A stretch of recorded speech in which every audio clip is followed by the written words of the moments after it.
Mercredi, Sandy a décidé de faire ses valises et de se rendre dans l'Himalaya à la recherche d'une plante rare pour traiter certaines tumeurs. Lorsqu'elle se reposait et pendant la nuit entre les herbes et les arbres, elle avait l'impression qu'il y avait un mouvement dans les arbres au sommet de la montagne, mais elle s'en fichait. Dans la matinée, Sandy partait en randonnée dans l'Himalaya, profitant du magnifique paysage et de l'air pur des montagnes. Mais alors qu'elle montait plus haut, elle entendit un bruissement dans les buissons derrière elle. Elle se retourna pour voir un énorme ours des montagnes de l'Himalaya émerger des sous-bois, les yeux fixés sur elle. L'ours commença à se diriger vers elle, ses pattes massives reposant sur le sol. Sandy savait qu'elle devait agir vite si elle voulait s'échapper. Elle scruta rapidement les environs, cherchant un moyen de s'enfuir.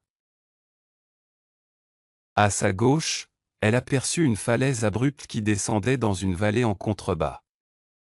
Cela semblait risqué, mais c'était peut-être sa seule chance. Elle inspira profondément et commença à courir vers la falaise, l'ours sur ses talons. Lorsqu'elle atteignit le bord de la falaise, elle sauta aussi haut qu'elle le pouvait, dans l'espoir de dégager la portée de l'ours. Mais l'ours était trop rapide et il sautait aussi, ses énormes pattes s'agrippant à elle. Sandy ressentit une vague de peur lorsqu'elle réalisa qu'elle était sur le point de tomber dans la vallée en contrebas. Alors que tout espoir semblait perdu, elle aperçut un petit rebord à sa droite, dessiné sur la falaise. Elle tendit la main et l'attrapa, ses doigts s'enfonçant dans le rocher alors qu'elle se retournait. L'ours a essayé de le suivre, mais il était trop tard. Sandy avait trouvé un refuge sûr, du moins pour le moment.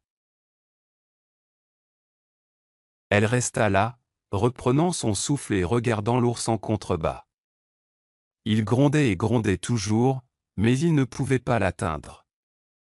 Sandy savait qu'elle devait continuer à avancer, alors elle commença lentement à avancer le long du rebord, cherchant un moyen de sortir de la falaise.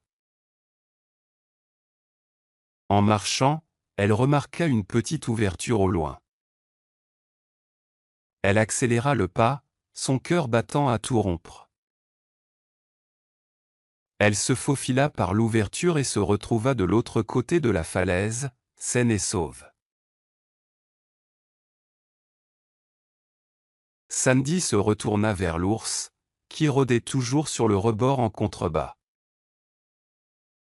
Elle savait qu'elle devait faire attention, mais elle savait aussi qu'elle venait de vivre l'une des aventures les plus passionnantes de sa vie. Elle avait déjoué un ours des montagnes de l'Himalaya et elle se sentait fière et exaltée.